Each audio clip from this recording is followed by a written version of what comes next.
Good morning बच्चों। आज हम लोग अपने संधि चैप्टर में यड़ संधि को समझेंगे। यड़ संधि में पहला स्वर हमारा दीर्घ या ह्रस्व ई होता है और उसके साथ जब आ या किसी अन्य स्वर का मेल होता है तो या बनता है। यानी अभी तक हमने पढ़ा कि पहला स्वर आ या आ था और उसके साथ ए, ओ, ई, उ किसी भी दूसरे अन्य स्वर का मेल हो रहा था। लेकिन अब हम यड़ संधि में देखते हैं कि पहला स्वर हमारा ई और उ है। यड़ संधि का पहला नियम ये है कि दीर्घ या ह्रस्व ई के साथ कोई भी दूसरे स्वर का मेल होगा तो या बन जाएगा और जिस स्वर का मेल होगा उस स्वर की मात्रा उस या पर लग जाएगी। इसको हम ऐसे समझते हैं, देखो जैसे हमारा शब्द है अति और अधिक। अति और अधिक को हमें मिलाकर लिखना है।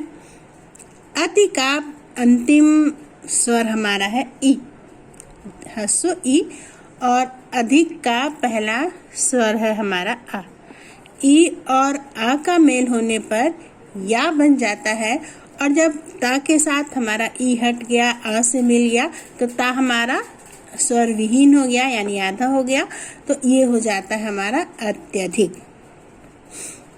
या इसी तरह से इति आदि। इति का अंतिम स्वर हमारा ई है और आदि का पहला स्वर हमारा आ है, दीर्घ आ है।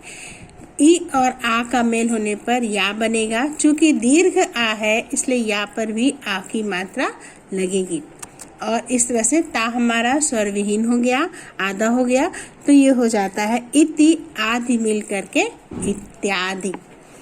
इसको हम और समझते हैं ठीक से। देखो हम उदाहरण लेते हैं इसका। जैसे हमारा शब्द है प्रति उत्तर। इनका संधि होना है तो ता का ई और उत्तर का उ, ये हमारा संधि होगा। अब हम प्रति का अगर हम वर्ण विच्छेद करते हैं तो ये हमारा हो जाएगा प प्लस रा प्लस अ प्लस ता प्लस ई। ये हमारा प्रति का वर्ण विच्छेद होगा। अब हम उत्तर का वर्ण विच्छेद करें तो ये हो जाएगा उ प्लस ता प्लस ता प्लस अ प्लस र प्लस आ।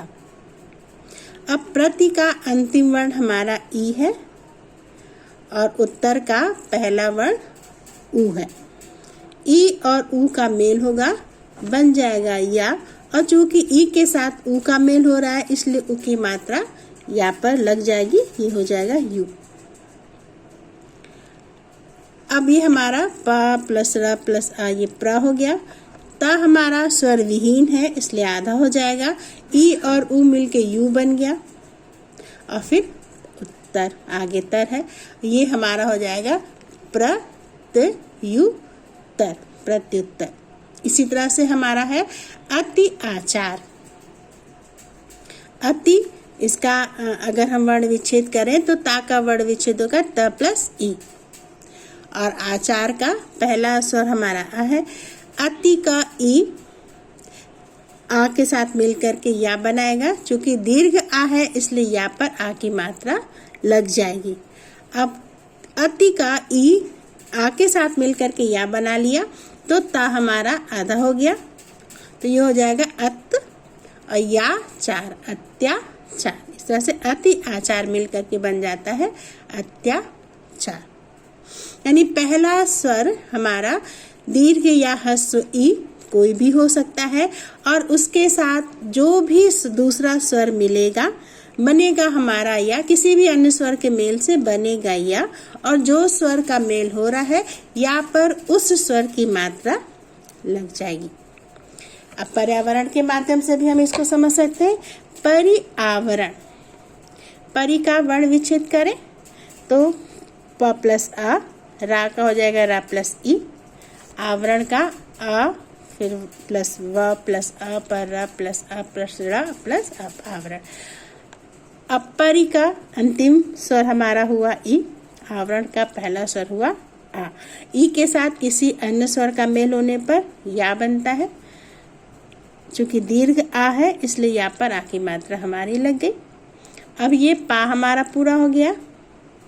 रा हमारा स्वर विहीन है इसलिए इस पे कोई मात्रा नहीं लगेगी।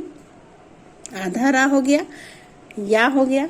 अब जब आधा रा होता है तो अपने बाद वाले व्यंजन के ऊपर लग जाता है, इसलिए ये पर्यावरण में रा या के ऊपर आ गया और उसके बाद वरण। तो पर्यावरण इसका मेल करके बन गया पर्यावरण।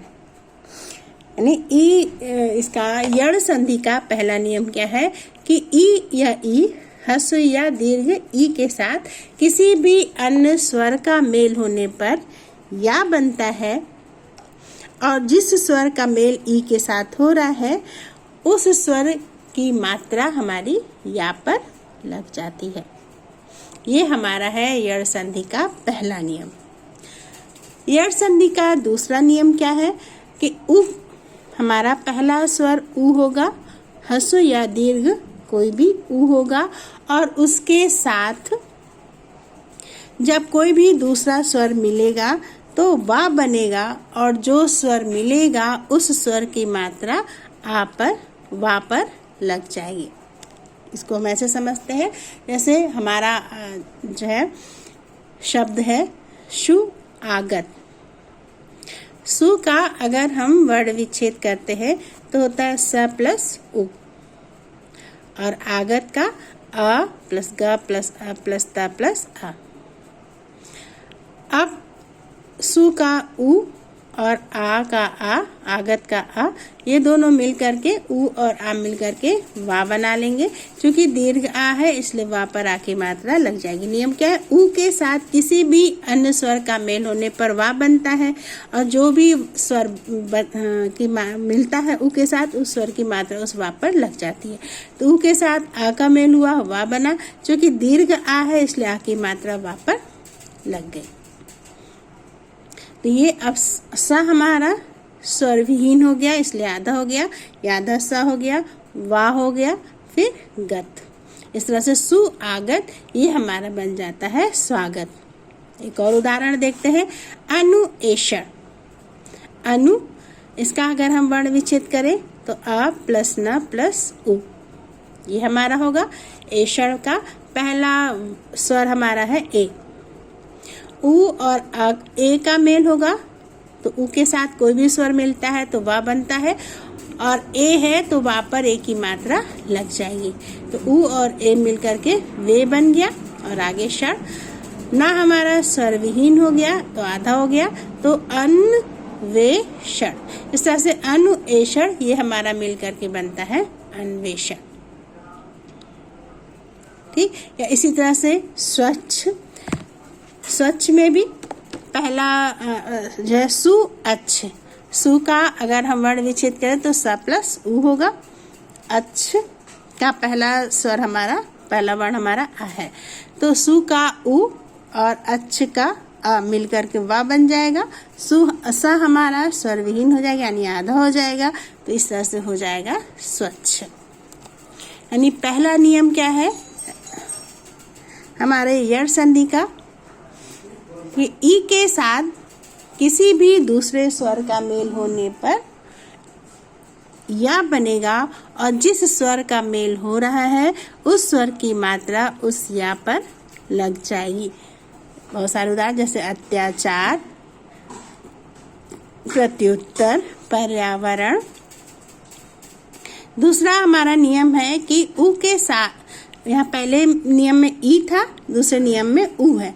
उ के साथ किसी भी अन्य स्वर का मेल होने पर वा बनता है। ई के साथ स्वर का मेल होने पर या बन रहा था और उ के साथ स्वर का मेल होने पर वा बनता है और जिस स्वर का मेल उ के साथ होता है उसी स्वर की मात्रा उस वा पर लग जाती है। जैसे सुआगत स्वागत, सुअच्छ स्वच्छ, अनुएषण अन्वेषण। ये हमने उदाहरणों से समझा। अब हम तीसरा नियम पढ़ते हैं यड़ संधि का। तीसरा नियम है कि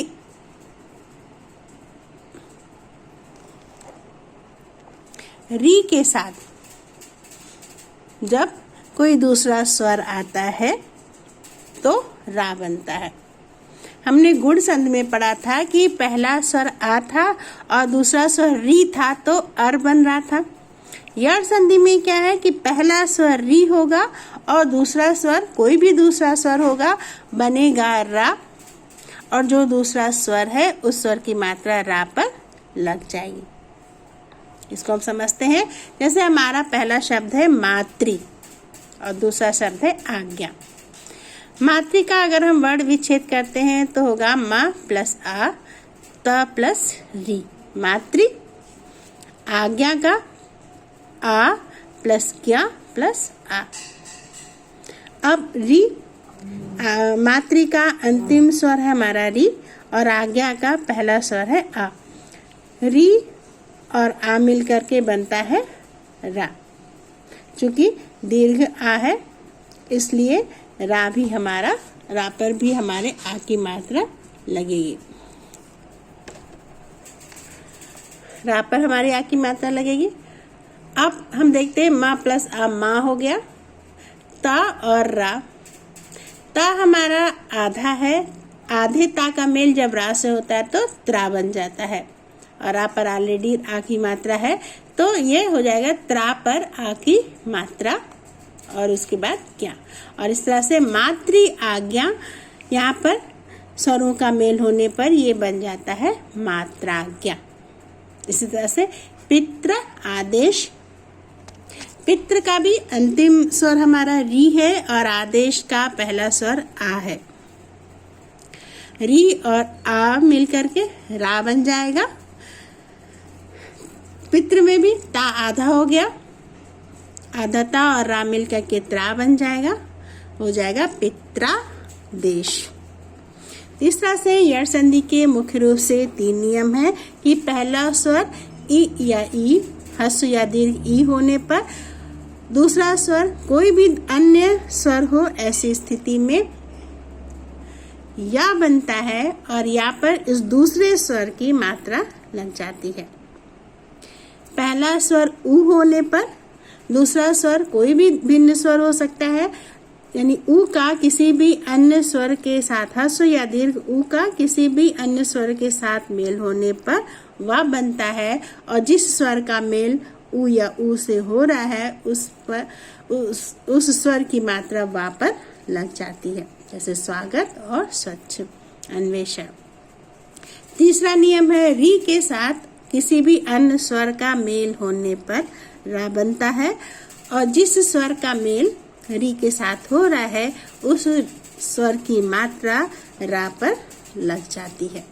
इस तरह से ये 3 नियम है हमारे यड़ संधि के।